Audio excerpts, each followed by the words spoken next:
네, 오늘부터 개념원리 수학상 수업을 하거든요. 그래서 오늘부터 개념원리 수학상 수업으로 여러분과 함께 수업을 하겠습니다. 우리가 배우는 수학상을 알기 위해서는 기본적으로 고등학교가 어떻게 구성되어 있는지 정도는 여러분이 좀 알아야 해요. 고등학교 과정은 어떻게 구성이 되어 있냐면 고등학교 1학년에는 고등수학이라는 이름으로 불리는 걸 배워요. 이걸 딱 1년 동안 배우거든요. 그래서 여러분 교과서에는 그냥 고등수학이라고 있는데 이 양이 너무나 많기 때문에 보통 시중에 있는 교재는 얘를 둘로 나눠서 풉니다. 그래서 오늘 우리가 하는 게 고등수학상, 그리고 고등수학상이면 2학기 때는 고등수학하, 이렇게 구성이 돼 있어요.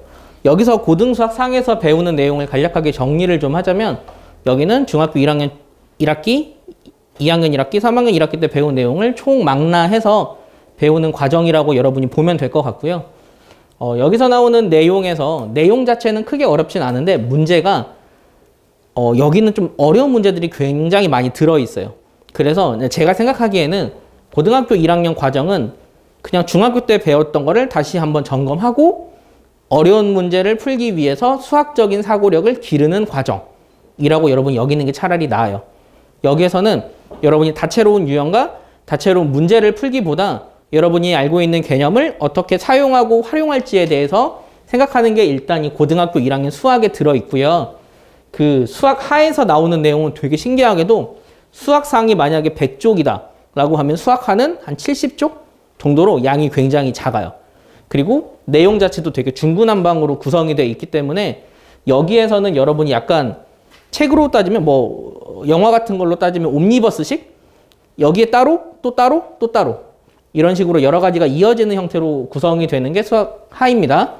즉 가장 중요한 건 이 수학 상이고요. 수학 상에서 기본적인 수학에 대한 근거와 기본적인 개념과 태도, 문제의 해결법을 좀 지녀야만 이후의 수학을 좀 더 쉽게 할 수 있어요. 고등학교 2학년 과정, 그때는 뭘 배우냐면 수학 1이라는 것과 수학 2라는 걸 배워요. 그러면 지금 여기서부터 요 설명하는 요 내용이 수능 시험에 나옵니다. 여기서부터 수능 시험에 출제가 되고 여기서 배우는 고등수학은 간접적으로 출제를 해요. 배우는 내용이 야 이게 뭐야가 아니라 여기에서 이걸 활용해서 내는 정도? 그 정도로만 출제가 된다고 여러분이 보시면 되고, 수학 1, 수학 2는 교육과정상 고등학교 2학년 1학기, 고등학교 2학년 2학기예요. 그런데 다른 학교에서는 이후에 배우는 거를 조금 짧게 하기 위해서 고등학교 1학년 1학기 때 둘을 배우는 학교도 있고 고등학교 1학년 때 이걸 가르치는 학교도 있어요. 그래서 여러분이 기본적으로 어느 정도 내용까지는 숙지를 해놔야 고등학교 과정에서 큰 무리 없이 문제를 풀 수 있어요. 그리고 고등학교 3학년이라고 하는데 이거는 그렇게 하지 말고 선택 과목이라 부를게요. 그리고 그 이외에 선택 과목은 3가지가 있습니다. 첫째가 미적분, 미분, 적분, 줄여서 미적분이라 부르고요. 두 번째가 기하, 기하는 도형이에요. 도형의 성질에 대해서 배울 거고, 세 번째가 확률과 통계. 근데 수능 시험을 볼 때는 얘네들은 다 같이 보고 셋 중에 하나를 선택해서 봅니다. 그런데 보통 고등학교 과정에서는 한 2개 정도를 배울 수 있게 해주고 마지막에 선택을 하는 걸로 진행이 돼요. 그런데 제 생각에는 어느 정도 여기까지는 그냥 끝내놓고 여러분이 다 배워놓고 뭐가 본인에게 맞는지 맞지 않는지를 좀 구별해서 배우는 게 좀 더 나을 것 같다. 그게 우리가 배우는 고등과정에 대한 기본적인 내용이에요. 딱 수능 시험은 딱 여기까지 나오는 걸로. 이렇게 기억하면 되고요. 수학이 이걸로만 끝나는 게 아니라 경제 수학이라든지 실용 수학이라든지 학교에서 몇 가지 과목을 선택해서 가르치기도 합니다. 그래서 운이 나쁠 때는 한 학기에 수학 시험을 3번 볼 수도 있어요. 그러니까 첫째 날, 둘째 날, 셋째 날이 있는데 첫째 날이 수학 1, 둘째 날이 수학 2, 셋째 날이 실용 수학 이런 식으로 볼 수도 있어요. 같이 할 때는 수학을 한 시험에서 2과목을 시험을 보기도 합니다. 그렇기 때문에 여러분이 수학을 포기를 하지 않고 지금부터 좀 꼼꼼히 준비만 한다면 큰 어려움 없이 해결을 할 수 있고요. 우리가 배우는 수학 상을 다시 한번 더 자세히 보자면 수학상은 이렇게 세 단원으로 구성이 되어 있어요. 첫 번째는 다항식인데 여기는 숫자에 대해서 배운다라고 생각하면 돼요. 식을 계산하는 방법. 여기는 식을 계산하는 거는 기본적으로 그거를 배우는 사람과 가르치는 사람, 혹은 친구들, 혹은 시험지를 출제하는 사람, 시험이 답안지를 내는 사람 간의 약속이거든요. 그 약속에 대한 내용이기 때문에 여기는 여러분이 기본적으로 이 과정을 꾸준히 고등학교 과정 내내 가지고 가야 되고요. 그 다음으로 배우는 건 방정식과 부등식이에요. 방정식도 여러 종류, 부등식도 여러 종류예요. 근데 이거는 중학교 때 배웠던 것도 살짝 가미가 되어 있지만 그거보다 좀 더 많은 내용이 섞여 있습니다. 마지막 내용은 도형의 방정식인데 여기는 중학교 3학년 때 나오는 도형은 그려진 도형을 추리하는 거였다면 여기는 그려진 도형이 아니라 도형을 식으로 표현을 하고 그 식에서 우리가 해석하는 문제예요. 그래서 도형의 방정식을 잘 하려면 여러분이 중학교 과정의 도형을 확실하게 이해를 해야 합니다. 도형에서 가장 중요한 건 여러분이 그림을 해석하고 그림을 그릴 수 있고 그런 과정을 여러분이 좀 잘 준비를 해놓으면 크게 어렵지는 않게 배울 수 있는 내용이다 라고 여길 수 있습니다. 자, 그러면 본격적으로 수업을 진행을 할 건데요. 오늘 우리가 배울 내용은 대단원, 일단원인 다항식이에요. 다항식은 크게 세 개로 나눠져 있어요. 연산, 새로 배우는 항등식은 새로 배우는 게 아니죠. 항등식, 그리고 새로 배우는 나머지 정리라는 게 있는데 나머지 정리가 생각보다 많이 어렵습니다. 여기서는 여러분이 우리가 알고 있는 나눗셈을 조금 더 확장해서 배우는 내용이니까 그것만 좀 잘 연습을 하고요. 세 번째로 배우는 거는 중학교 3학년 때 배우는 인수분해입니다. 자, 오늘 우리가 할 건 첫 단원 다항식의 연산이에요. 여러분은 페이지 10쪽을 펴고 오늘 하는 내용을 한번 보면 될 것 같아요. 우리는 오늘 10쪽에 있는 다항식의 연산 중에서도 다항식의 덧셈과 뺄셈에 대해서 배울 거예요. 여기에서는 일단은 여러분이 알고 있는 덧셈, 뺄셈을 배울 건데 지금까지 배웠던, 사용했던 용어를 다시 한번 재정리합니다. 자, 여기에 나오는 용어가 몇 가지가 있어요. 첫째, 항이라는 게 있어요. 우리가 중학교 과정에서는 항은 뭐다? 어떻게 우리가 공부를 했죠? 항은 문자와 숫자의 곱. 우린 앞으로 이걸 항이라 부를 거예요. 어떠한 문자랑 어떠한 숫자가 곱해진 거. 뭐 예를 들어 설명을 하면 2x제곱처럼 2와 x제곱이 곱해진 것. 이걸 항이라고 부를 거예요. 혹은 마이너스 4처럼 그냥 단독적으로 있는 것도 이거든요. 이걸 뭐라고 하게요? 상수항. 얘도 항이에요. 이 말은 꼭 문자와 숫자가 곱해진 게 아니라는 거예요. 둘 중에 하나만 곱해지면 돼요. 뭐 이게 가능하면 뭐 y 이런 것도 항이겠죠. 항은 문자와 숫자가 곱해진 최소 단위를 항이라 부릅니다. 자, 그러한 항 중에서도 이거를 상수항이라고 해요. 상수항은 숫자만 있는 걸 상수항이라고 해요. 자, 세 번째 알아야 할 거 개수. 개수가 뭐죠? 무지수 옆에 붙어있는 작은. 그렇죠. 개수는 문자 앞에 붙어있는 숫자를 개수라 해요. 그런데 여기서 여러분이 주의해야 합니다. 주의. 여기서는 부호도 포함이에요. 처음 배우는 친구들이 이거를 배울 때 그냥 숫자만 보는 게 있는데 숫자만 보지 말고 부호까지 포함을 해야 돼요. 연습을 한번 해볼까요? 2x제곱에서 x제곱의 개수는 그쵸? 2. 그런데 여기서 조금 문제가 될 수 있는 게 헷갈릴 수 있는 게 이런 것들이에요. 에서 개수는 2라고 물어보지 않습니다. 개수를 말할 때는 누구의 개수는 이렇게 이야기를 하거든요. 이렇게 말하면 좀 헷갈려요. 그래서 우리가 이런 걸 이야기할 때는 디테일하게 말을 해줘야 됩니다. x제곱의 개수는 이렇게. x제곱의 개수는 2. 그러면 x의 개수는? 그렇죠. 자, 부호를 좀 바꿀게요. x의 개수는? 마이너스 4. 이렇게 부호까지 이야기를 해줘야 됩니다. 개수를 말할 때는 좀 더 디테일하게 말해주자. 좀 잘 기억을 하고요. 자, 그런 식 중에서도 항이 여러 개 있는 식을 다항식이라고 해요. 여기서 항 여러 개는 2개 이상입니다. 2개부터 다항식이에요. 그러면 찾아볼까요?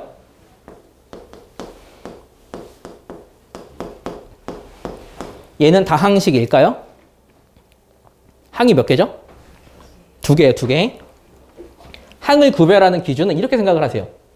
더하기 빼기 기준으로 항을 구별한다. 물론 이거는 더하기 4x로 봐야 하지만 항을 구분하는 기준은 덧셈 뺄셈으로 구분을 하면 여러분이 쉽게 구분할 수 있습니다.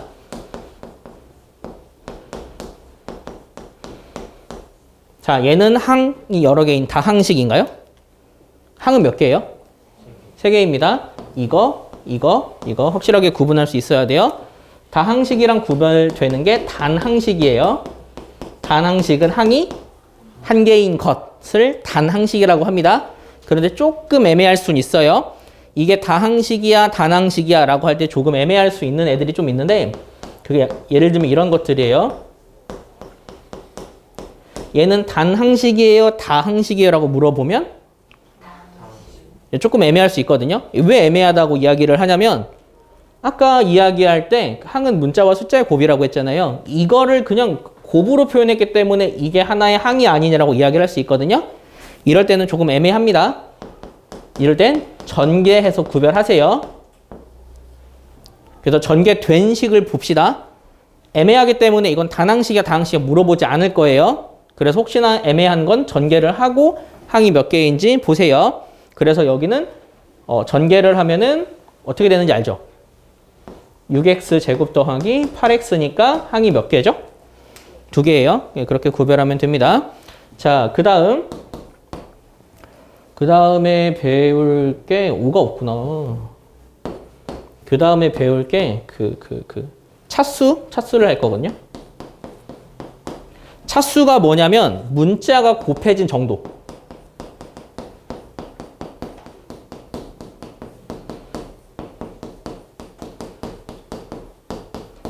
그걸 차수라고 합니다. 문자가 몇 번 곱해졌는지. 예를 들어 설명을 하면 2x 제곱에서 얘는 차수가 얼마예요? 라고 하면 2. 그걸 차수는 2예요. 라고 이야기를 해요.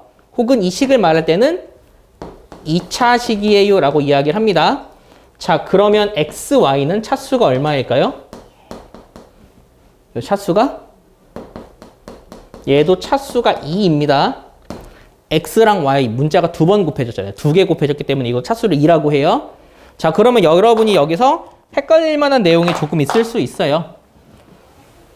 뭐냐면 차수와 지수의 차이예요. 그럼 차수랑 지수가 과연 뭐가 다를지 이것만 간단하게 정리를 할게요. 차수는 말 그대로 아까 설명했듯이 문자가 곱해진 수. 그거를 차수라고 해요. 그러면 여기서는 어떻게 생각하면 되냐? 문자의 종류는 상관이 없습니다.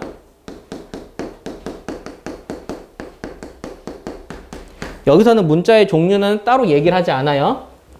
그래서 차수는 문자에 상관없이 그냥 문자가 몇 번 곱해졌냐를 차수라고 하고 지수는 한 문자가 몇 번 곱해졌느냐요.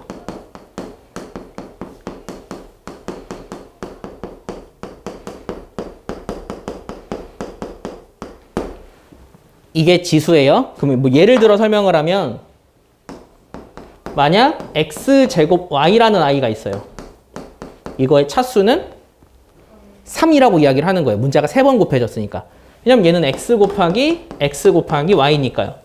그리고 지수는 얼마야? 라고 할 때는 한 문자가 몇 번 곱해졌는지 이야기를 하기 때문에 이때는 어떻게 이야기를 해야 되냐면 x의 지수가 얼마야? 이렇게 디테일하게 이야기를 해야 합니다. 그럼 여기서 x의 지수는 2가 되는 거예요. 그러면 x의 차수는 y의 지수는 1이라고 이야기하면 됩니다. 그것만 여러분이 좀 구별을 하면 돼요.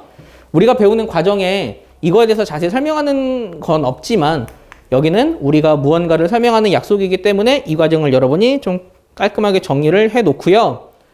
자, 그 다음에 동류항이라는 게 있어요. 동류항은 종류가 같은 항을 동류항이라고 합니다. 여기서 종류가 같다는 말은 뭐가 같으면 종류가 같을까요? 여기에서는. 그렇죠. 여기에서는 문자와 차수가 모두 같아야만 동류항이라 부릅니다. 종류가 같은 항. 예를 들어 x제곱 y와 마이너스 2x제곱 y처럼 x 2번, y 1번 이 곱해진 이 종류가 같은 항을 동류항이라고 해요. 그런데 우리가 이 동류항을 구분하는 이유가 뭘까요? 이거는 중학교 때 배웠던 내용인데. 그쵸. 동류항끼리는 덧셈 뺄셈을 할 수 있어요.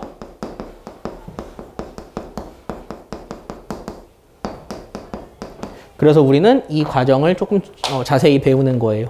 이해됐죠?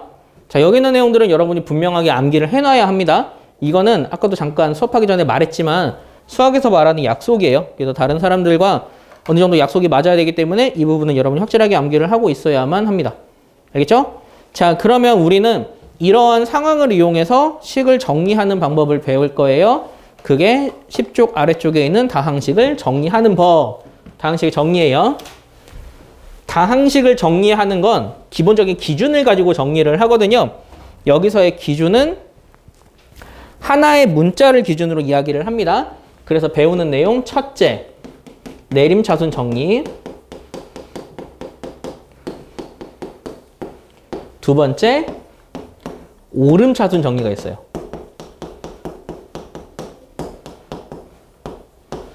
여기서 말하는 내림차순 정리라는 건 차수가 높은 거에서 낮은 거 순으로 정리를 합니다. 위에서 아래로 정리하는 게 내림차순 정리예요.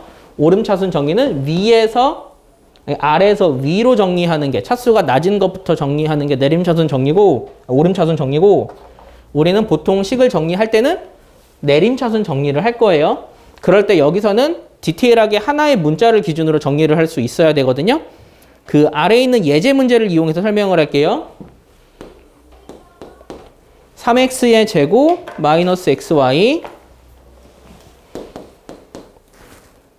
더하기 y제곱 플러스 4x 마이너스 2y 더하기 1 이러한 식이 있어요.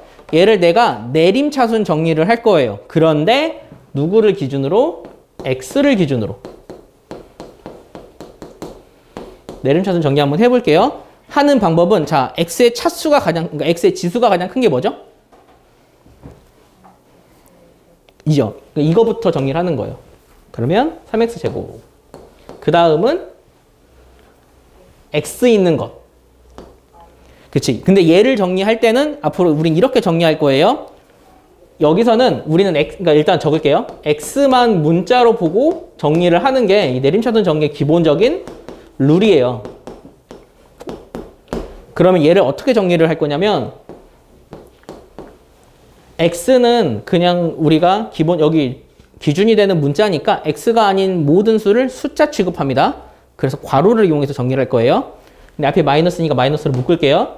그럼 얘를 묶었으니까 y, 마 4, x 이렇게 정리할 거예요. 기본적으로 내림차순 정리는 괄호를 이용해서 이렇게 정리를 합시다. 그래야만 나중에 편해져서 그래요. 그리고 남은 애들 있죠. 남은 애들은 얘네들은 x가 없기 때문에 마치 상수항 취급하는 거예요. x를 기준으로. 이렇게. 이게 x를 기준으로 내림차순 정리하는 겁니다.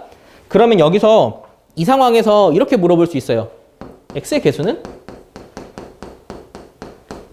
라고 물어보면 얘가 x의 개수인 거예요. x로 내림차순 정리를 했을 때는 x만 문자로 보고 나머지를 숫자 취급하는 거예요. 그러니까 하나의 기준을 가지고 x만 보는 걸 연습을 해야 되거든요. 이 상황에서 상수항은? 그렇죠. 이 괄호가 상수항입니다. 그렇게 두고 정리하는 걸 확실하게 연습을 해놓으세요. 이거는 맞다 틀리다가 아닙니다. 아까도 말했지만 타인과의 약속이기 때문에 이렇게 정리를 해서 무언가를 좀 해결하는 걸 연습을 하면 돼요. 자, 그러면 이렇게 정리하는 방법도 배웠으니까 본격적으로 연산을 좀 할 거예요. 다항식을 연산할 때는 덧셈 뺄셈이 있을 때는 우리가 평소 알고 있는 개념으로 연산을 합니다. 첫째, 괄호가 있으면 괄호 풀어줘요. 괄호가 만약에 셋 다 있다. 어떤 괄호부터 하죠? 괄호를 풀어줄 때는? 안쪽에 있는 거. 그걸 뭐라고 하죠? 소괄호부터. 그 다음은 중괄호, 대괄호 순으로 괄호를 풀어주고 두 번째 덧셈 뺄셈을 할 건데 덧셈 뺄셈은 누구끼리? 동류항끼리.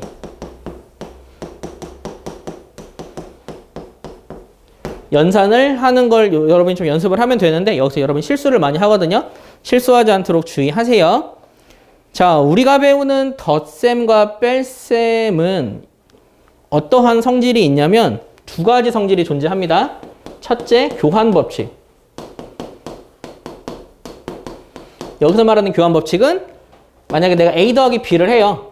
이거를 계산할 때 B 더하기 A로 덧셈에서는 자리를 바꿔도 아무 문제 없습니다.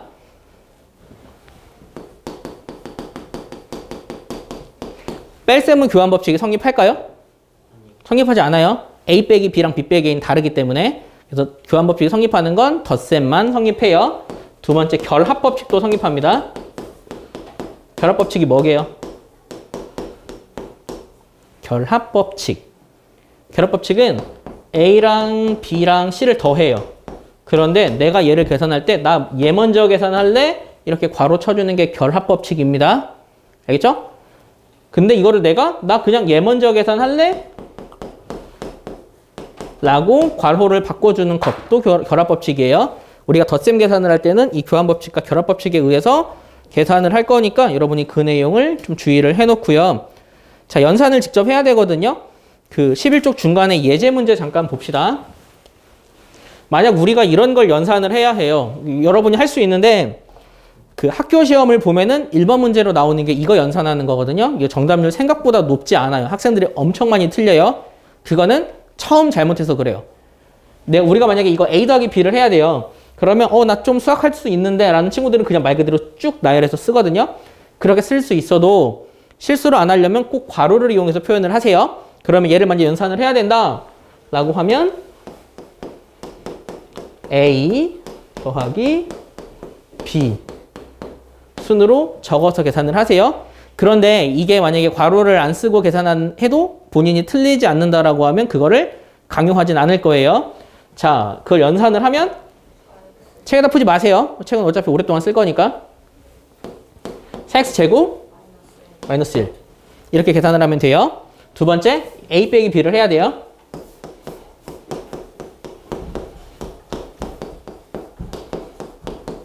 내가 얘를 계산을 할 때도 A 빼기 B 순으로 적으세요. 자, 여기서 항상 실수하는 건 여기서 마이너스를 안 곱하는 경우죠. 이거를 이렇게 곱하는 건 분배 법칙이에요. 분배 법칙에 의해서 적으면 3x제곱 더하기 x 더하기 2 마이너스 x제곱 더하기 x 더하기 3이죠. 연산을 하면 x제곱의 계수는 얼마죠? 그렇죠. 2x제곱에 그 다음은 2x 더하기 5. 이 순으로 계산을 하는 거니까 여러분이 헷갈리지 않게 연산할 수 있겠네요. 다음 페이지 봐도 되겠네요. 자, 다음 페이지 개념 원리 익히기. 여기는 여러분이 연습장에다 숙제로 해오세요. 책에다 아예 안 할 거예요. 대신 실수하지 않도록 주의를 하고요. 여러분이 가장 많이 실수하는 내용이 어디냐면 그 2번에 3번 같은 걸 많이 실수를 하거든요. 2번에 3번을 한다. 지금 여기는 12페이지예요. 12페이지 2번에 3번을 한다. 그러면 여기는 여러분이 먼저 정리를 해놓으세요. 여기서 지금 물어보는 건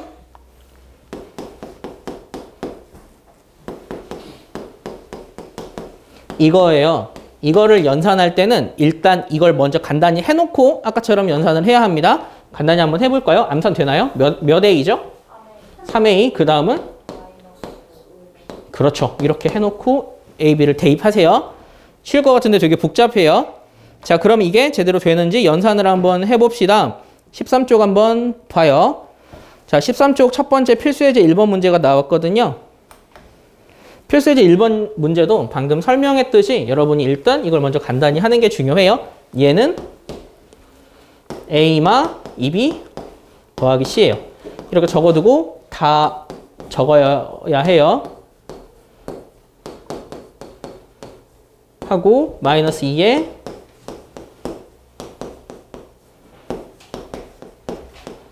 하고 더하기 C가 됩니다. 이렇게 해두고 연산을 할 거예요. 자, 연산 한번 합시다. 일단 괄호를 다 전개를 할 겁니다.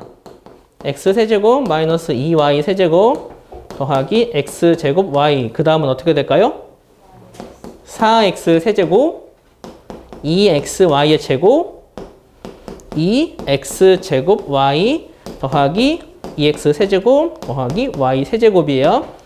여기서는 그 어떤 항을 연산을 했는지 안 했는지 헷갈릴 수 있거든요. 이럴 때는 그냥 어떤 문자인가 한 문자를 여러분이 머릿속으로 기억을 해놓고 그 문자로 네임처럼 정리를 하세요. 저는 그냥 x세제곱 기준으로 할게요. 자, x세제곱이 여기에도 있고요. 여기에도 있고요. 여기도 있어요. 얘를 다 연산하면 마이너스 x세제곱이죠. 헷갈리면 저처럼 꼭 이렇게 밑줄을 그어야 돼요. 그 다음에 x제곱 있는 거 할까요? 얘랑 얘 연산을 하면 그렇죠? 3x제곱 y예요. 그 다음에 x만 있는 거 할까요? 이거랑 이거밖에 없죠. 하면 얘는 2xy의 제곱. 이제 아무것도 없는 거 찾아볼까요? 얘랑 얘죠. 연산을 하면 마이너스 y 세제곱. 이렇게 여러분이 하면 되는데, 그러니까 여러분의 생각은 뭔지 알아요. 나 이거 어차피 계산할 수 있는데 라고 생각하잖아요. 그런데 그럼에도 불구하고 제가 신중하게 했던 건 이거를 조금만 미스하고 문자 하나, 지수 하나 잘못 보거나 혹은 여기 오타가 하나라도 있으면 답이 아예 다르게 나오기 때문에 여러분이 헷갈리지 않게 좀 꼼꼼히 쓰는 그 태도가 좀 중요합니다. 본인이 글씨가 좀 크다 라고 하면은 의식적으로 좀 약간 작게 적던지 아니면 두 줄을 잘 활용해서 실수하지 않도록. 여기 못한 사람은 없어요. 이거 못한 바보죠. 실수하냐 실수하지 않냐의 싸움이기 때문에 실수하지 않도록 여러분이 좀 잘 준비를 해 놓으세요.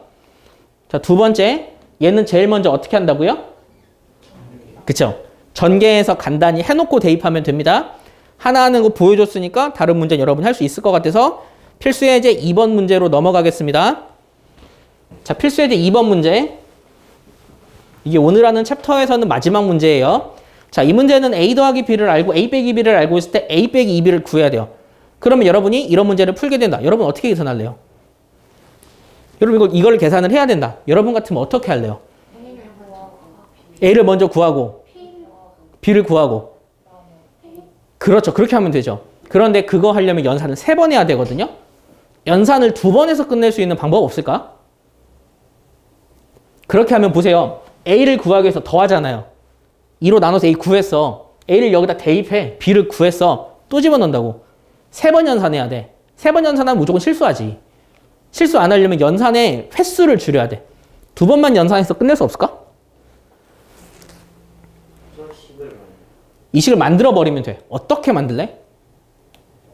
어떻게 할 거냐면 a 빼기 b를 알고 있지. 그러니까 a 빼기 b에다가 b를 빼버리자. 차라리 이렇게 하는 게 훨씬 더 쉬워요. 그럼 우리는 b만 구하면 되거든. b는 어떻게 구할래? b는 어떻게 구할래? b는.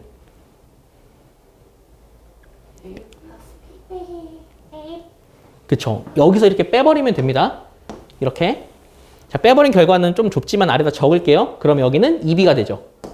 2b는 여기는 어떻게 되죠? 4x제곱. 그 다음 사라지고. 그 다음은 여기가 플러스로 변하니까 플러스 이 y제곱이에요. 그러면 b를 적을까요? b는 2x제곱 더하기 y제곱이죠. 그렇게 해놓은 상태에서 연산합시다. 얘는 2x제곱 더하기 2xy 마이너스였죠? 마이너스 6y제곱이었죠? 거기에다가 얘를 빼자고요. 그럼 이 정도 남선할 수 있죠. x제곱은 사라지죠. 그러면 2xy 마이너스 7y제곱. 이렇게 정리하면 되는 거예요. 그러니까 최소한으로 우리가 좀 더 쉽게 할 수 있는 방법이 뭘지를 생각을 해서 계산하는 게 중요해요. 그러니까 여러분 처음에 이야기한 대로 A 구하고 B 구해도 아무 문제는 없어요. 하지만 연산은 무조건 사람이기 때문에 실수할 수가 있습니다. 그러니까 그걸 좀 줄이기 위해서는 연산 순서를 여러분이 좀 미리 설계를 해두고 계산을 해버리세요. 그럼 어렵지 않게 할 수 있거든요. 그러면 우리가 처음 배우는 과정, 여러분 생각보다 어렵지 않을 것 같죠? 이 과정으로 계속 쭉쭉 진행되니까 여러분이 오늘 배웠던 내용만 복습을 잘하면 어렵지 않게 해결할 수 있습니다. 그럼 오늘 수업은 여기까지만 할게요.